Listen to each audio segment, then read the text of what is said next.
Sir Delhi Capitals గురించి మాట్లాడుకుంటే సైలెంట్గా ఒక మంచి టీంని సెట్ చేశారు ఢిల్లీ వాళ్ళు అనే టాక్ అయితే వినిపిస్తూ ఉంది. ఎలా ఉంది సార్ ఢిల్లీ టీం? ఏదో మీరు అన్నట్టుగా వాళ్ళ దగ్గర అమౌంట్ పెద్ద అమౌంట్ థర్డ్ హైయెస్ట్ అమౌంట్ వాళ్ళ దగ్గర ఉండేది బిఫోర్ ఆక్షన్. వాళ్ళ కెప్టెన్ అండ్ కీపర్గా కేఎల్ రాహుల్ చాలా తక్కువ అమౌంట్కి 14 crores దొరికాడు. మామూలు కేఎల్ రాహుల్ 20+ వెళ్తాడని చెప్పి బిఫోర్ ఆక్షన్ అందరూ కూడా ఎక్స్పెక్ట్ చేశారు.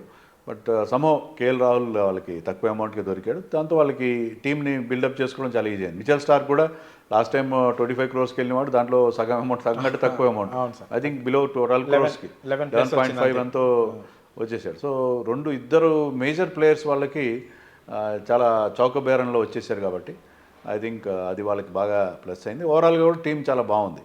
అయితే ఒక ఖలీల్ అహ్మద్ లాస్ట్ టైం అంత బాగా పర్ఫామ్ చేసి అతన్ని తీసుకుని బాగుండేది. But they still got Mukesh కుమార్ని మళ్ళీ వెనక్కి తీసుకోగలిగారు. జేక్ ఫ్రేజర్ మెక్గార్క్ని వాళ్ళు మళ్ళీ ఆర్టీఎం యూజ్ చేసి తెచ్చుకున్నారు. అది కూడా చాలా మంచి చాయిస్. యాక్చువల్గా అతను రిటైన్ చేసుకోవాలి, అంత బాగా పర్ఫామ్ చేశాడు లాస్ట్ సీజన్లో. But he's back. Team is looking very good. So వాళ్ళ బౌలింగ్ చాలా బాగుంది సార్ చూసుకుంటే. మిచెల్ స్టార్క్ కానీ అలాగే ఇంకా పాత ప్లేయర్లు ఉన్నారు. నటరాజన్ తీసుకున్నారు, ముఖేష్ కుమార్ని తీసుకున్నారు. స్పిన్నర్లలో అక్షర్ పటేల్ని Kuldeep Yadav probably best spin bowling attack యాదవ్ని కూడా రిటైన్ చేసుకున్నారు. కుల్దీప్ యాదవ్, అక్షర్ బెస్ట్ స్పిన్నర్స్ ఉన్నారు వాళ్ళకి. Akshar is a wonderful cricketer, బ్యాటింగ్లో కానీ బౌలింగ్లో కానీ ఫీల్డింగ్లో కానీ చాలా చాలా మంచి ప్లేయర్. సో వాళ్ళ బౌలింగ్ అటాక్ మీరు అన్నట్టుగా చాలా బాగుంది, చాలా అంటే చాలా బాగుంది. సో ఇప్పుడు కేఎల్ రాహుల్ ఈ టీంలో ఓపెనర్గా ఆడతాడా లేకపోతే 4th డౌన్ ఆడతాడా? ఏ పొజిషన్లో ఆడే అవకాశం ఉంది సార్ కేఎల్ రాహుల్? నన్ను అడిగితే is always good at in the down the order. ఇండియాకి ఆడినా ఎక్కడ ఆడినా కూడా ఈ ఫార్మాట్లో అతను ఎప్పుడైతే డౌన్ ద వికెట్ ఆడతాడో అదే మంచి పర్ఫార్మెన్స్ మనకు అనిపిస్తుంది. సో అతను ఓపెనర్గా ఆడితే అంటే కొంచెం చాలా ఇన్హిబిటెడ్గా చాలా బిగ్స్కొని ఉంటాడేమో అనిపిస్తుంది. అలా కాకుండా మిడిల్ ఆర్డర్లో ఆడితే అతను ఫ్రీగా ఆడతాడు. సో ఐ థింక్ వాళ్ళకి ఆల్రెడీ జేక్ ఫ్రేజర్ మెక్గార్క్ ఉన్నాడు, along with him Abhishek pearl left hander.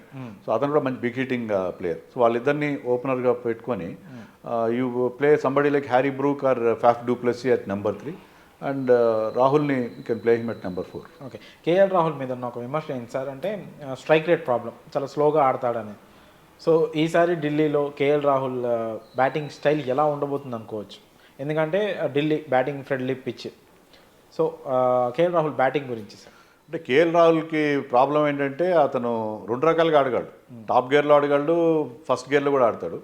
Team requirement బట్టి అతని స్ట్రైక్ రేట్ మారుతూ ఉంటుంది. కానీ ఈ టీంలో ఏంటంటే మంచి బిగ్ హిటర్స్ ఉన్నారు. సో అతను ఒకవేళ వాళ్ళు మంచి స్టార్ట్ ఇస్తే అతను కాస్త స్లో డౌన్ అయ్యి ఆడుకోవచ్చు, లేకపోతే ఆ స్టార్ట్ని అతను బిల్డప్ చేసుకునే పరిస్థితి కూడా ఉంటుంది. And they have got good finisher in Tristan steps కూడా ఉన్నాడు కాబట్టి, అక్షర్ పటేల్ ఉన్నాడు. సో అతను డిఫరెంట్ గేర్స్లో ఆడే అవకాశం ఉంది. సో ఈ నీడ్ నాట్ అతను మరీ 150 స్ట్రైక్ రేట్ ఆడాల్సిన అవసరం లేదు. సో టీమ్ రిక్వైర్మెంట్ బట్టి అతను ఒక యాంకర్ రోల్ కూడా ప్లే చేసే అవకాశం ఉంటుంది. సో ఓవరాల్గా ఢిల్లీ క్యాపిటల్స్ ఒక ఐపీఎల్ ఇప్పుడు జరిగిన ఆక్షన్ తర్వాత టాప్ 3 టీమ్స్ తీసుకుంటే 1, 2, 3 ఈ 3 స్లాట్స్లో డీసీకి మీరు ఇచ్చే ప్లేస్ ఏంటి సార్? అది మనం చెప్పాలంటే మొత్తం అన్ని టీమ్స్ని అనలైజ్ చేయాల్సి ఉంటుంది. బట్ ఐ థింక్ నేను అనుకోవడం Delhi has done really well. Ranking అయితే ఇవ్వను, బట్ వాళ్ళైతే చాలా బాగుంది. టీం అయితే వాళ్ళ ఫస్ట్ 11 చాలా బాగుంది. అండ్ బ్యాకప్స్ కూడా మంచి బ్యాకప్స్ ఉన్నాయని అనిపిస్తుంది. సో ఈ టీంతో వాళ్ళకి ఫస్ట్ కప్ ఏమైనా వచ్చే అవకాశం ఉందంటారా?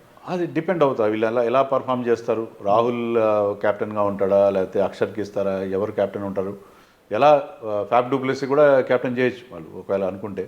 సో కెప్టెన్ ఎలా ఉంటాడు, టీంని ఎలా లీడ్ చేస్తారు. టీంకి కొత్త మేనేజ్మెంట్ అంటే అక్కడ కొత్త కోచ్ హేమంగ్ బదాని ఉన్నాడు, కొత్త డైరెక్టర్ ఆఫ్ క్రికెట్ మన వైజాగ్ చెందిన వేణుగోపాలరావు ఉన్నాడు. సో వీళ్ళందరూ ఉన్నారు కాబట్టి ఈ కొత్త టీం మొత్తం కొత్త టీమే ఉంది అక్కడ. వీళ్ళు ఎలా ఈ యాక్షన్లో ఎలా పర్ఫామ్ చేస్తారని చూడాలి. ఒక తెలుగు కుర్రాడు త్రిపురాన విజయన్ కూడా వాళ్ళు తీసుకున్నారు. ఢిల్లీ మనం మెచ్చుకోవాల్సిన విషయం ఏంటంటే దాని ఓనర్స్ జిఎంఆర్ వాళ్ళు కాబట్టి ప్రతిసారి మన తెలుగు ప్లేయర్స్ వాళ్ళు తీసుకోవడం అనేది చూస్తున్నాం. ఈసారి కూడా Tripurana Vijay very good off spinner, batting కూడా బాగా చేస్తాడు. సో మంచి ఫ్యూచర్ ఉన్న ప్లేయర్. సో అతన్ని పాంటింగ్ కోచ్గా లేకపోవడం ఈసారి డీసీ పైన ఏమైనా ఎఫెక్ట్ చూపిస్తారు సార్? పాంటింగ్ ఓకే మంచి కోచే, కానీ అతను కూడా టైటిల్ ఏం గెలిపించి పెట్టలేదు. చాలా సంవత్సరాలు 7 సంవత్సరాలు ఎంత ఉన్నాడు, but he could not win them any big prizes. So కాబట్టి వాళ్ళు కూడా పాంటింగ్ వద్దనుకున్నారు. మన ఇండియన్ కోచెస్ కూడా రిజల్ట్స్ ఇస్తారు నాకు. హేమంగ్ బదాని అతని record as a coach in TNPL is very very good. టీఎన్పిఎల్లో అతని టీం వరుసగా గెలవడం, అలా ఈవెన్ ఫారిన్ లీగ్స్లో కూడా కొన్ని టీమ్స్కి అతను కోచ్గా ఉన్నాడు. He has produced very good results. So Hemang Badani ప్లేయర్గా పెద్ద గొప్ప రికార్డు అతనికి లేకపోయి ఉండొచ్చు, కానీ యాజ్ కోచ్గా అతని రికార్డ్ చాలా బాగుంది. అందుకనే అతన్ని వాళ్ళు కోచ్గా సెలెక్ట్ చేయడం జరిగింది. లెటస్ సి ఇండియన్ కోచెస్ కనుక కప్ గెలిపిస్తే బాగుంటుంది. ఫారిన్ కోచెస్ మీద మనం డిపెండ్ కావాలి. సో ఇంకా అఫీషియల్ అనౌన్స్మెంట్ అయితే రాలేదు. సో మోస్ట్లీ ఢిల్లీకి కెప్టెన్ కేఎల్ రాహుల్ అనుకోవచ్చు కదా సార్? మోస్ట్ లైక్లీ కేఎన్ రాహుల్నే క్యాప్టెన్ చేస్తారని మనం ఎక్స్పెక్ట్ చేయొచ్చు. బట్ మనం అనుకున్నట్టుగా ఛాయిసెస్ ఉన్నాయి. అక్షర్ పటేల్ మీ పేరు కూడా ముందు వినిపించింది. తర్వాత ఫ్యాఫ్ డూప్లెసీ కూడా ఉన్నాడు. అతను కూడా వాళ్ళ టీంని, వాళ్ళ దేశ జాతీయ జట్టుని, తర్వాత ఈవెన్ మొన్నటిదాకా ఆర్సీబీ క్యాప్టెన్గా ఉన్నాడు. సో ఆప్షన్స్ అయితే ఉన్నాయి వాళ్ళకి. సో ఎవరైతే బాగుంటుంది అంటారు డీసీ? ఇక KL Rahul KL Rahul captaincy విషయంలో చాలా మందికి మంచి అభిప్రాయం లేకపోయి ఉండొచ్చు. బట్ అతను ఇండియా క్యాప్టెన్ చేశాడు, చాలా ఐపీఎల్ టీమ్స్ క్యాప్టెన్ చేశాడు. So is the most likely candidate.